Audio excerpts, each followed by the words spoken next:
बिस्मिल्लाहिर्रहमानिर्रहीम। अस्सलाम वालेकुम। मैं हूँ राबिया और आपको वेलकम करती हूँ अपने यूट्यूब चैनल मनपसंद पकवान में।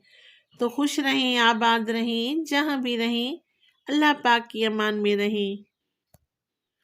तो चलते हैं हम अपने किचन में और बनाते हैं ये मज़ेदार सा बेसनी नान। तो सबसे पहले एक बाउल लूँगी, इसमें डालूँगी 1 से 1.5 कप मेरे पास बेसन है। इसको अच्छी तरह से मैंने छान लिया था। अब इसमें कुछ स्पाइसेस मिलाऊंगी। यहाँ पे मेरे पास है धनिया साबित 1 टीस्पून, सुर्ख मिर्च है 1 टेबलस्पून और मोटा कुटा हुआ ज़ीरा 1/2 टेबलस्पून, नमक है यहाँ पे हस्बे ज़ायका और हल्दी भी 1/2 टेबलस्पून और एक मीडियम साइज़ का प्याज था, इसको मैंने बारीक स्लाइस में काट लिया है। 5 से 6 मेरे पास मिर्चें थी, इसको मैंने राउंड शेप में काट लिया है। अब इसमें थोड़ा थोड़ा सा पानी मिलाकर मैं एक स्मूथ सा बैटर बना लूँगी। और यहाँ पे मेरे पास 3 से 4 आलू थे, इनको भी मैंने बारीक बारीक काट लिया है।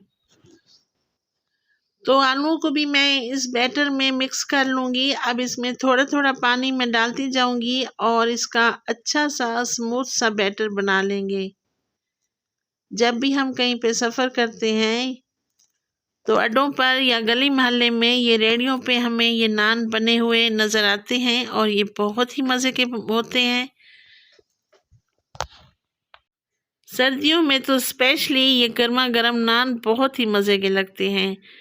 तो ये देखें, ये एक मज़ेदार सा हमारा बैटर तैयार हो चुका है। अब एक तवा लूँगी, इसके ऊपर मैंने कुकिंग ऑयल डाल दिया था।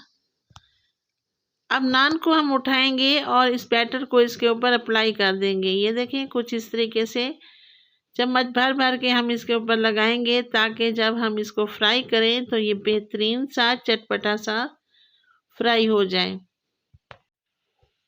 तो इसी तरीके से मैं तमाम बैटर को इस नान के ऊपर लगा दूंगी।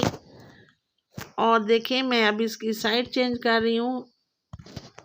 इसी तरह साइड चेंज करके दूसरी साइड से भी मैं इस बैटर को अच्छी तरह से लगा दूंगी और इसको तकरीबन 4 से 5 मिनट लगेंगे। इसको मैं बिल्कुल लो फ्लेम के ऊपर पकाऊंगी ताकि इसमें जो आलू हैं वो कच्चे ना रह जाएं। तो दोबारा से मैंने इसके ऊपर ऑयल लगाया है। तो रेसिपी अगर आप लोगों को ज़रा सी भी अच्छी लगे तो बेल आइकन के बटन को भी प्रेस कर दिया करें ताकि मेरी हर आने वाली वीडियो का नोटिफिकेशन आप लोगों को बर वक्त मिल सके। आप लोगों का बेहद शुक्रिया। ये देखिए, माशाल्लाह से गोल्डन कलर आ चुका है इसके ऊपर। ये देखिए, मैं अब इसको उतार लूँगी और दूसरा नान फ्राई करेंगे। तो बेसनी नान हमारा तैयार हो चुका है, मैं इसको अब उतार लूँगी। अब हम इसको करेंगे डिश आउट। तो हरी चटनी के साथ मैं इसको डिश आउट कर रही हूँ। माशाल्लाह माशाल्लाह, ये बहुत ही मज़े का बना है। आप भी अपने बच्चों को सर्दियों में ये ज़रूर बना के खिलाया करें। तो राबिया को दें इजाज़त और अपनी दुआओं में भी याद किया करें। अल्लाह निगहबान।